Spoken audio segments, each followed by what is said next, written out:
ठीक है, तो व्यवहार में क्या था कि विशेष रूप से व्यवहार में क्या है, न्याय लाना है। तो न्याय और विशेषी आ जाएगा कौन से, व्यवहारिक पक्ष जो चरक संहिता का है वो न्याय और वैशेषिक से लिया है। उसके बाद है चरक संहिता का स्वरूप कैसा है, तो उपनिषद कालीन प्रतीत होता है। चरक में जो है वो 12,000 श्लोक हैं और कितने उपलब्ध हैं उनमें से 9498। ठीक है, 9498 उपलब्ध हैं और टोटल श्लोक कितने हैं, 12,000।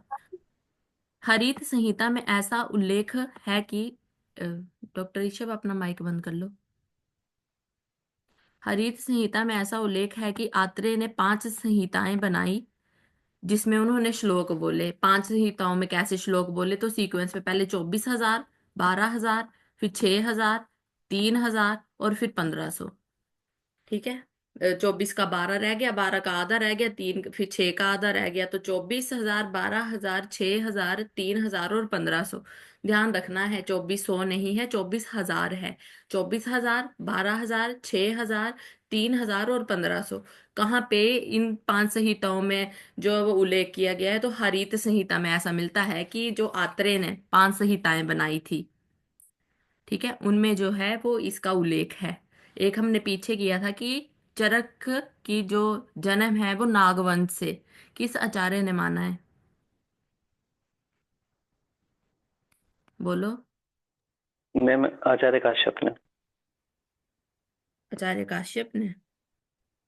फिर से देखना उसको किसने माना है और देख के बताना। उसके बाद है सूत्र। उस शारंगस में। एक बार देख देख लो, नागवंश से किसने माना है, इंपॉर्टेंट है वो। ठीक है, उसके बाद उस सूत्र कितने हैं, 9295। तो श्लोक कितने हैं, उसमें से उपलब्ध कितने हैं, सूत्र कितने हैं। ठीक है, उसके बाद देश, देश कितने हैं चरक में, तो 14 देशों का वर्णन है। उसके बाद आचार्य, तो 68 आचार्यों का वर्णन। अब देखो इधर है आचार्य और इधर है ऋषि, तो इसको ऐसे याद रख लेना कि ऋषि मुनि जो ऋषि होते हैं एक्चुअल वाले। आचार्य तो कोई अगर डिग्री हायर कर ले तो उसके साथ भी आचार्य लग जाता है। तो आचार्य जो है वो 68 हैं चरक के। सुश्रुत के लिख लेना और साथ में लिख लेना भागवत के। चरक के कितने हैं, 68। आचार्यों की बात चली है। सुश्रुत के कितने हैं, 10। और भागवत के कितने हैं, 34। देखा आपने उसका आंसर क्या था। जिसमें मैं भाव प्रकाश। तो ध्यान देना, अभी तो थोड़ा सा हुआ है हमारा, कोई बात नहीं। उसके बाद योग कितने हैं, तो 1950 जो है वो योगों का वर्णन है। नेक्स्ट इज चरक संहिता में सांख्य शब्द कितनी बार आया है हमारा। अंजन निदान किसकी बुक है, अंजन निदान के राइटर कौन है।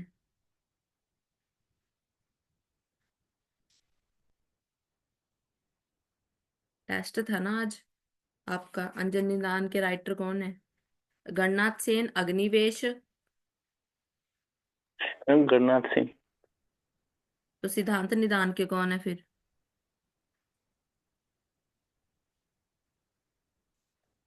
कैसे किया था, अ से अंजन, अ से अग्निवेश, सिद्धांत निदान के कौन से हैं, यस। गणनाथ सेन। गणनाथ सिंह। और गणनाथ सेन की एक और बुक थी, वो कौन सी थी, प्रत्यक्ष शारीर। हाँ यस मैम, दो थी। कोई बात नहीं। सिद्धांत निदान और प्रत्यक्ष शरीर गणनाथ सिंह की। ठीक है। ठीक है, तो अभी एक लेक्चर हुआ है, अभी दूसरा है, साथ साथ में कर लेना, हो जाएगा। शुरू शुरू में दिक्कत आती है, कोई दिक्कत नहीं है। उसके बाद है चरक संहिता में सांख्य शब्द कितनी बार आया है, 5 बार। कैलाश पर्वत का वर्णन कितनी बार है, 2 बार। इतिहा, इतिहा का कितनी बार आया है, 2 बार। ये हम पढ़ेंगे आप तो उपदेश के संदर्भ में। चरक संहिता की शैली कौटिल्य अर्थशास्त्र विष्णुगुप्त से कुछ मिलती जुलती है। तो इस पे क्वेश्चन भी बन चुका है कि चरक संहिता की जो शैली है वो किससे मिलती जुलती है। ठीक है, तो शैली कौटिल्य अर्थशास्त्र, ब्रैकेट में विष्णुगुप्त इसलिए लिखा है क्योंकि कौटिल्य अर्थशास्त्र ना करके उन्होंने विष्णुगुप्त जो है वो ऑप्शन में था। उसके बाद है चरक संहिता में पंच अव्यय वाक्य कौन कौन से होते हैं? तो प्रतिज्ञा, हेतु, उदाहरण, उपनयन, इधर उपनयन लिख लेना, उपवयन नहीं है, उपनयन और निगमन। ठीक है। तो इनका लिंक किससे होता है? हमारे न्याय दर्शन, जो गौतम का न्याय दर्शन है, पंच अव्यय वाक्य, इनका लिंक किससे है? न्याय दर्शन से। न्याय दर्शन के राइटर कौन है? आचार्य गौतम। ठीक है। तो पंचगव्य वाक्य कौन से हैं? प्रतिज्ञा, हेतु, उदाहरण, उपवन, उपनयन और निगमन। नेक्स्ट इज, ये लिखा है गौतम का न्याय दर्शन के अनुसार। उसके बाद है षड पदार्थ। तो वैशेषिक दर्शन, निरूपण वैशेषिक दर्शन, परंतु चरक ने इन्हें कारण कहा। अब ऐसे आएगा, हमें ये तो पता होता है कि षड पदार्थ क्या क्या है, सामान्य, विशेष, गुण। इनका वैशेषिक का क्रम अलग है और चरक का क्रम अलग है। तो क्वेश्चन ऐसे बनता है कि जो षड पदार्थ हैं, जैसे इधर लिखा है सामान्य, विशेष, गुण, ये द्रव्य है, टाइपिंग मिस्टेक है, द्रव्य, कर्म और समवाय।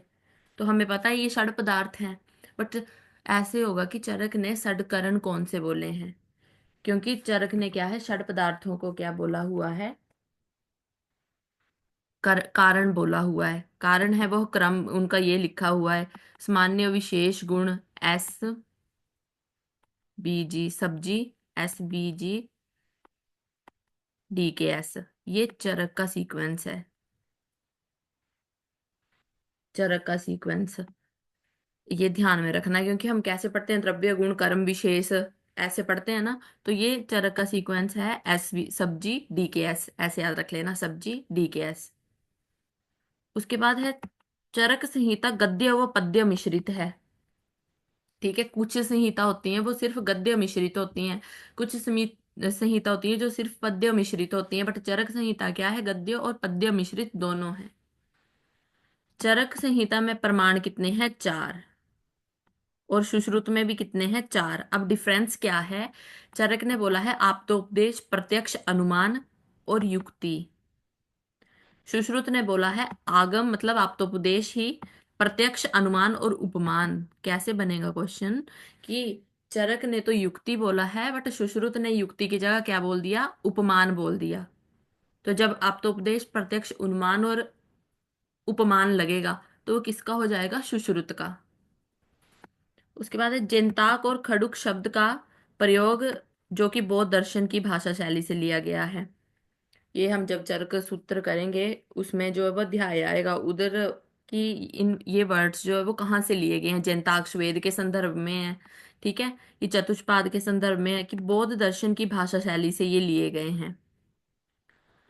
चरक सूत्र 16, स्वभावो परमवाद, यूपीएससी का जो एग्जाम हुआ था उसकी स्वभावो परमवाद की, अभी हुआ नहीं है ना ये वाला चैप्टर। जब कराएंगे सर तो उसमें क्या है, वो कोटेशन लिखाएंगे, उधर दी हुई है। वो पूछा था कि बताओ ये कोटेशन किसके संदर्भ में कही गई है? तो आंसर क्या था उसका? कार्य कारण भाव करके है ना कोटेशन। तो आंसर क्या था? स्वभावो परमवाद के संदर्भ में कही गई है। और बौद्ध दर्शन ने स्वभावो परमवाद को ही क्या कह दिया है? षड भंगुरवाद बौद्ध दर्शन। ठीक है। बौद्ध दर्शन ने कहा है स्वभावो परमवाद को ही षड भंगुरवाद।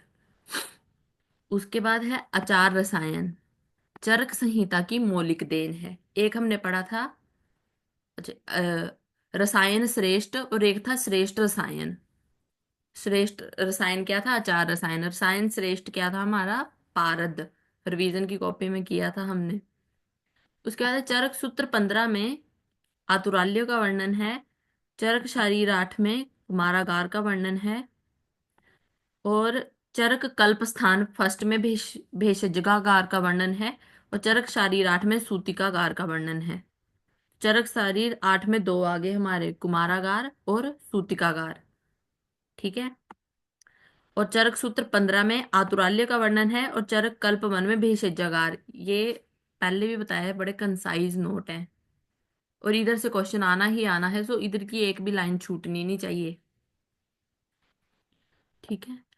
जब हम लोधी सर के नोट्स करेंगे तो उसमें हम जो है वो फिर निकाल पाएंगे कि क्या क्या इंपॉर्टेंट था, क्योंकि इतना वास्ट हमें जो है वो जरूरत होती नहीं है। तो अगर ये अच्छे से पता होगा तो वो नोट्स तो ऐसे ही कवर कर लोगे। तो अपना बेस स्ट्रोंग रखना है। आतुराल्य कुमारागार विसर्जागार, ये हो गया कहाँ कहाँ पे। और निवात प्रवात एक देशे, इनके रूम ऐसे बने होने चाहिए कि वहां पे डायरेक्ट जो है वो हवा ना अंदर जाए। ठीक है, निवात प्रवात एक देशे। काश्यप ने आतुराल्य को अरिष्टागार कहा और सुश्रुत ने सूतिकागार को अरिष्टागार कहा। ठीक है, काश्यप ने किसको, आतुराल्य को अरिष्टागार कहा, और सुश्रुत ने सूतिकागार को अरिष्टागार कहा। डन। नेक्स्ट है, अब ये चीज हम कर चुके हैं, ज्वर में हमने पढ़ी थी। विष्णु सहस्त्र नाम पाठ।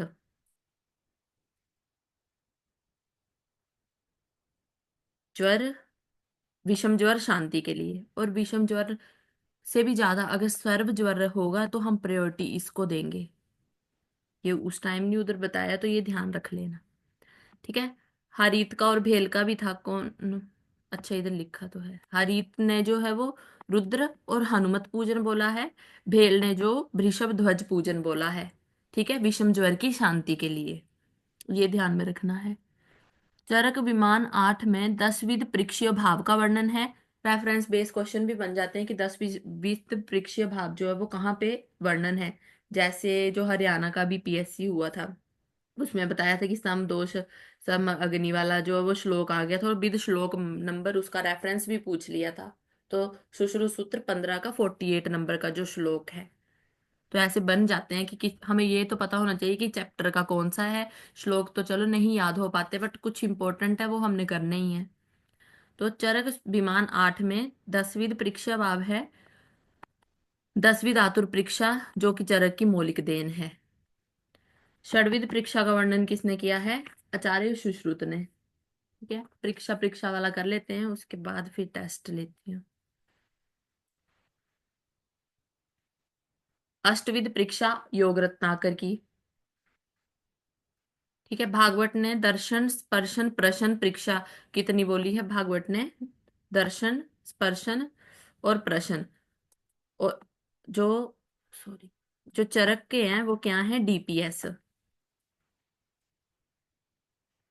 ठीक है, सीक्वेंस ऐसा नहीं है, दोनों ने सेम ही मानी है। दर्शन प्रशन पर चरक का सीक्वेंस है डीपीएस। दर्शन प्रशन और स्पर्शन, ये चरक का सीक्वेंस है, ये ध्यान रखना। और दर्शन स्पर्शन डीएसपी, ये किसका है, भागवत का। तो भागवत डीएसपी थे और चरक क्या है, डीपीएस थे। ऐसे याद रखना, ये सीक्वेंस इंपॉर्टेंट है। ठीक है, माना इन्होंने कॉमन कॉमन ही है। तंत्र युक्तियों से कल कर लेंगे, अभी काज किस्सा का सुन लेती हूँ।